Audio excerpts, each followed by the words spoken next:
pai Amon e do seu avô Manassés, ele fez totalmente diferente do que os reis anteriores. Tem um dito popular que filho de peixe, peixinho é. Só que eu não vejo o rei seguindo os passos obscuros do seu pai. Josias não faz isso. Pelo contrário, Josias segue os passos de um rei que era exemplo para todos, Davi.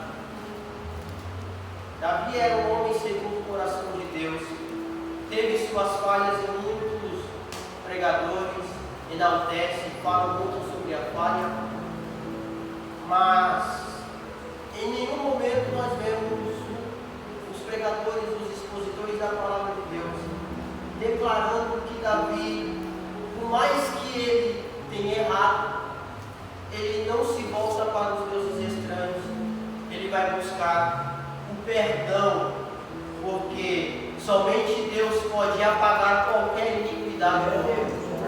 Somente Deus pode perdoar os pecados dos homens. Somente o Senhor pode fazer isso. Enquanto os reis se apostatavam, Davi, ele, como eu posso dizer, ele é a vara, ele é a régua de medida, de exemplos para os demais reis, de como conduzir o reinado sobre a liderança de Deus, através da palavra e da obediência e da submissão à palavra. Josias nos traz esse exemplo.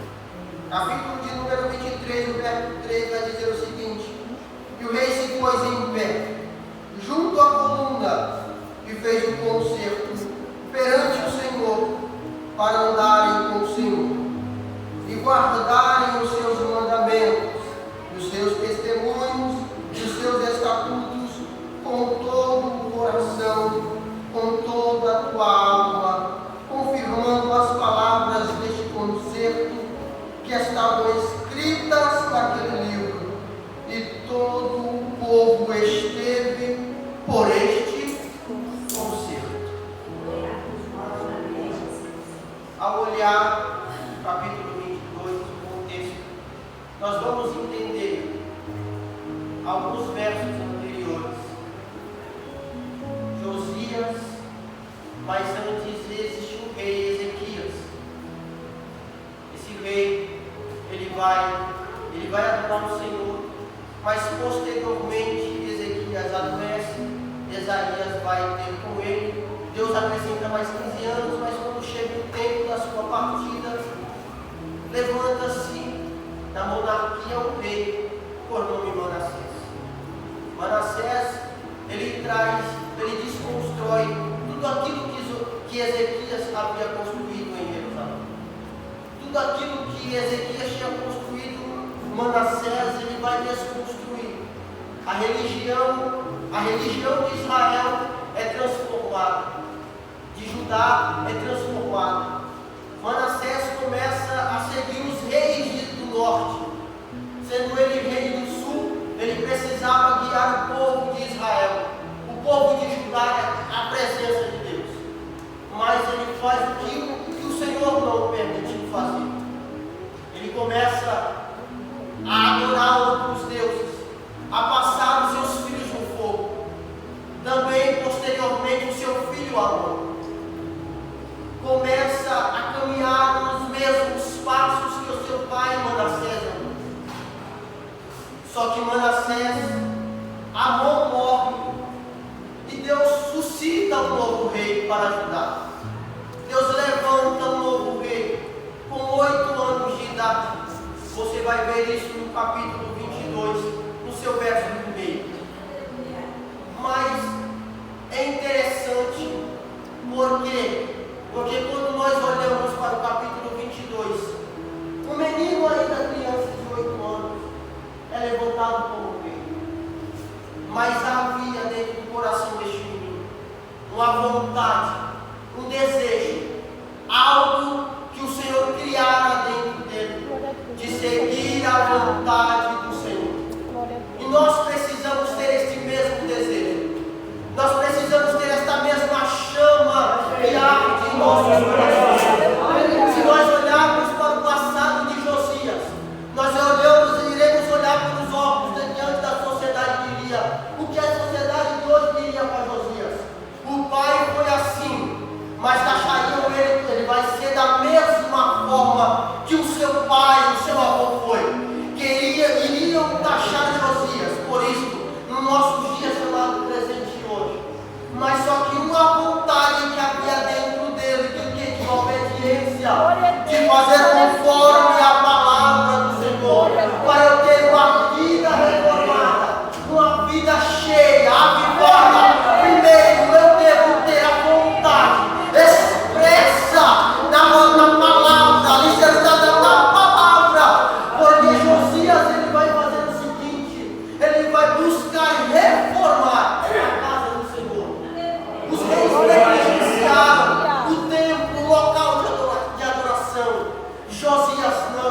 perder. Deveriam administrar o sacerdócio com excelência, por intermédio da palavra. Olha o nosso século XXI como está hoje. Poucos se pegam a palavra. Jargões é substituído pela palavra. Mas nós precisamos recuperar a palavra no nosso dia a dia. Porque não há reforma se não tiver os padrões da palavra. Não tem como eu viver uma espiritualidade. Não tem como eu viver uma reforma se que a palavra não esteja na minha vida. Porque ela é a minha regra de fé e prática. É nela que eu sei o caminho que eu devo andar. É por ela que eu sou guiado. É por ela que nós somos guiados. É por ela que se manifesta a presença. É por ela que nós devemos andar. É por ela que nós devemos ser guiados. Se nós queremos ter uma vida reformada, precisamos ter a palavra. Aleluia. O sacerdote perderam a palavra dentro do templo. Elias vai agora. Safão vai ler. E quando ele lê a palavra do Senhor, Josias, ele vai se rasgar numa forma de arrependimento. Porque Israel estava desviada. Israel, Jerusalém estava apostatada da fé. Porque a revelação da palavra, o culto da palavra, já não havia mais em Jerusalém. Aleluia. É muito triste nós vemos ele no século XXI. Muitas igrejas afastadas, o Senhor está lá fora. O Senhor muitas das vezes está lá fora do nosso convívio. Porque a palavra já está deixando sendo de lado. A palavra do Senhor muitas das vezes nós temos colocado de lado na nossa casa. Preferimos o celular. Preferimos algumas atividades que vai nos trazer prazer. Mas eu quero ter uma vida reformada. Eu preciso resgatar a palavra do Senhor no meu lar. Porque só assim o Senhor se manifestará com poder na sua casa. Se nós começarmos a andar pela palavra do Senhor, o Senhor tem um avivamento para a sua casa. O Senhor tem vida porque a palavra do Senhor transmite a vida para mim e para você. Na reforma, Josias, ele vai se preocupar com isso. Ele vai chamar agora o povo. O povo vai ouvir o que o Senhor tinha para falar com eles. No capítulo 23, nós vamos ver por conta da falta da palavra. Nós vamos ver que em Israel, em Jerusalém, dentro da casa do Senhor havia profanação, altares a Baal, queimavam incenso a outros deuses. Havia profetas de Baal dentro do templo. Por conta de negligenciarem a apostasia, apostataram-se da fé. Porque o culto aonde era transmitida a palavra, os sacerdotes perderam.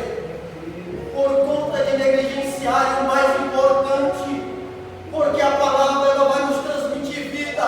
É por ela que nós sabemos como o Senhor, a sua vontade dele. É por ela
e aos altos de Jerusalém que foram erguidos para os falsos deuses.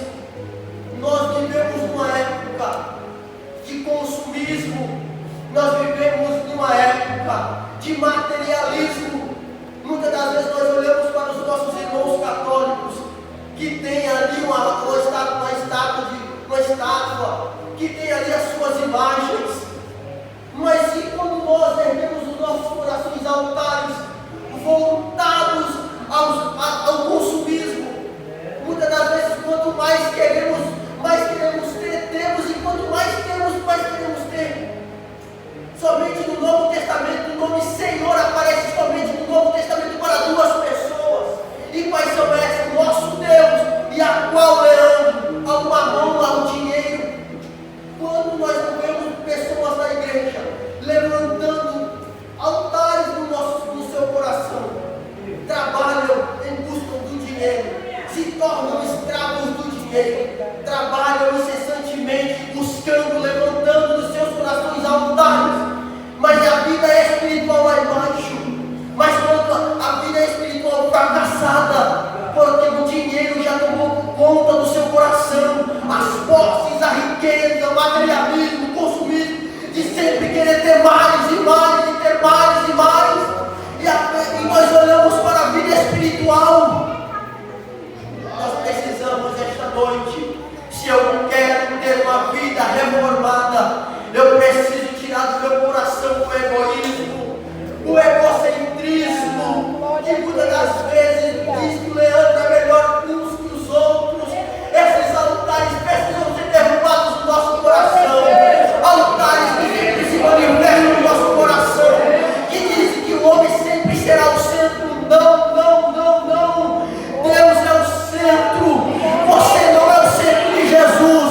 Jesus deve ser o centro da sua vida. A palavra dele tem que ser o centro da sua vida. Nós não somos o centro de Jesus. Nós precisamos ter Jesus como centro da nossa vida. Se eu quiser ter uma vida reformada, eu preciso dizer para Jesus: Jesus, eu não sou o centro da tua vontade, mas é o Senhor que é o centro da minha vontade. Eu preciso derrubar os altares que eu ergui no meu coração. Às vezes achar, porque nós pegamos bem, por achar que tem uma boa eloquência. Às vezes, muitas das vezes nós somos sufocados por isso. Às vezes o ego quer dizer que eu canto mais, que eu prego mais, que eu falo mais. Só que Deus está dizendo: se você quer ter uma vida reformada, aprenda uma coisa, aprenda abrir mão do seu ego, submeter-se, ser submisso, obedecer a minha palavra.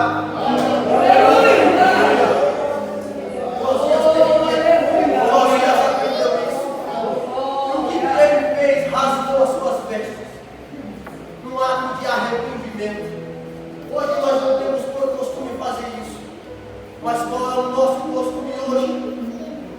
É se arrepender, é a mudança de vida, conversão. Muitas das vezes nós achamos, por ter muito tempo na igreja, achamos que somos convertidos. Muitas das vezes, mas nós não temos mudança de vida, não queremos mudar, somos como uma vara, nós não nos dobramos diante do Senhor, porque às vezes a vontade dele vai dizer o que eu não quero ouvir. Mas Israel teve que ouvir a palavra do Senhor sendo pregada, teve que apregoar sobre o povo, aos ouvidos do povo, que eles precisavam fazer um concerto com o Senhor, porque o Senhor nunca em breve traria juízo a Jerusalém. Porque o Senhor é santo, é justo, por mais que ele seja amor, os seus atributos, seja justiça, seja juízo, seja amor, não se sobrepõe um ao outro. Não é porque o Senhor me ama que Ele não vai ser justo comigo quando eu pecar. O pecado nos faz e nos distancia da presença de Deus. Mas nós precisamos esta noite, se eu quero fugir do pecado, eu preciso estar perto de Deus. Porque longe de Deus nós estamos muito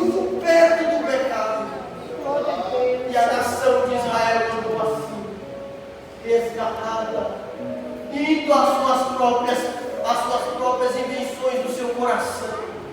Porque a Bíblia vai dizer que o coração do homem é enganoso. Quando eu quero seguir o meu coração e não a palavra, o meu coração me engana. E por ele sou enganado.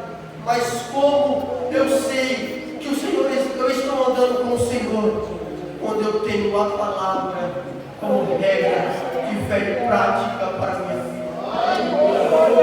Se eu quero experimentar, não há como eu experimentar uma vida espiritual reformada. Não tem como eu experimentar uma vida espiritual avivada na presença de Deus, sem que antes eu passe pelo crivo da palavra de Deus. Porque é por ela que Ele vai determinar como e os padrões estabelecidos por ela. Como eu posso dizer que sou um crente avivado? Como eu posso dizer que a minha fé é uma fé reformada? Como eu posso dizer que eu recebi a fé reformada? Uma fé que me faça viver de acordo com os padrões de Deus, pela palavra. Se eu não vivo pela palavra, como eu posso falar isso? Se a minha vida está distante daquilo que eu não prego e que não vivo. Israel viveu uma vida espiritual fraca, uma vida espiritual sem vida, porque andou distante da palavra do Senhor. Como podemos dizer que somos avivados por Deus, se nós negligenciamos o ensino da palavra de Deus, a instrução da palavra dele, para que eu e você possamos viver um avivamento, para que nós possamos ter um avivamento em nossas vidas. O Senhor, nós, a Senhora, os irmãos, o Leandro, precisa estar pelo mundo dela. Não tem como para falar, Senhor, eu quero vitória. Nós todos os dias, como o irmão Carlos falou, é vitória para nós estarmos aqui. Porque infelizmente muitas pessoas estão descendo. Muitas pessoas negaram a fé, já pararam, não suportaram, mas nós estamos caminhando todos os dias o Senhor está nos dando uma nova oportunidade. O Senhor todos os dias nos está dando graça. O Senhor todos os dias nos está dando força. O Senhor todos os dias está nos sustentando. Porque muitas pessoas estão descendo, mas estão descendo sem salvação. Estão descendo, muitas delas sem conhecer a Jesus. E muitas apostatando da sua fé. Quantos pastores não têm tirado a sua vida? Quantas irmãs não têm tirado a sua vida? Nós estamos vendo isso diariamente, por conta do século em que vivemos. Nós estamos olhando e há uma preocupação em nós. Que preocupação é essa? Nós estamos deixando de lado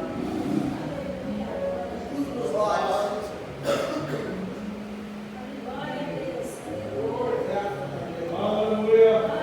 Aonde pregávamos em nossas casas. Infelizmente, a palavra saiu dos nossos lares. Os cultos dos lares já não serão mais. Os nossos filhos já não chegam, não se achegam mais a Deus como nós nos achegávamos no passado. Eu falo isso, irmãos, com dor no coração. Quantos de nós não víamos milagres acontecendo? Os irmãos mais antigos vão lembrar. Quantos pecadores vinham e na porta, dependendo da mensagem, não se convertiam, não se rendiam aos pés do Senhor. Quantos milagres nós ouvimos acontecer e nós nos perguntamos, será que Deus mudou? Jerusalém passou por esse momento de frieza espiritual, aonde a presença do Senhor já não se manifestava. Mas por que não se manifestava? Era porque Deus mudou? Não. É porque negligenciaram, abandonaram Deus, abandonaram a fé, abandonaram a palavra do Senhor. Os sacrifícios de perdão foram trocados por sacrifícios a Baal. As suas conveniências foram trocadas. O culto a Deus não foi deixado de lado, mas voltaram. Mas Deus levantou alguém para reestabelecer. Você pode ser esse alguém que o Senhor quer reestabelecer na sua casa, como uma pregadora do Evangelho, como um pregador do Evangelho, um anunciador do Evangelho na sua casa, na sua vizinhança. Deus quer te levantar, mas para isso precisamos estar dispostos, assim como Josias, a ter esta presença, este chamado em nossos corações. Ele diz: Senhor, nós estamos aqui, nós precisamos ser avivados pela tua presença. Neste culto de quinta-feira, culto da vitória, que o Senhor possa avivar a tua vida espiritual esta noite. E que você saia daqui esta noite com a consciência dizendo: Senhor, eu preciso voltar outra vez a andar contigo pela tua palavra. Me ajuda a melhorar, nos ajuda.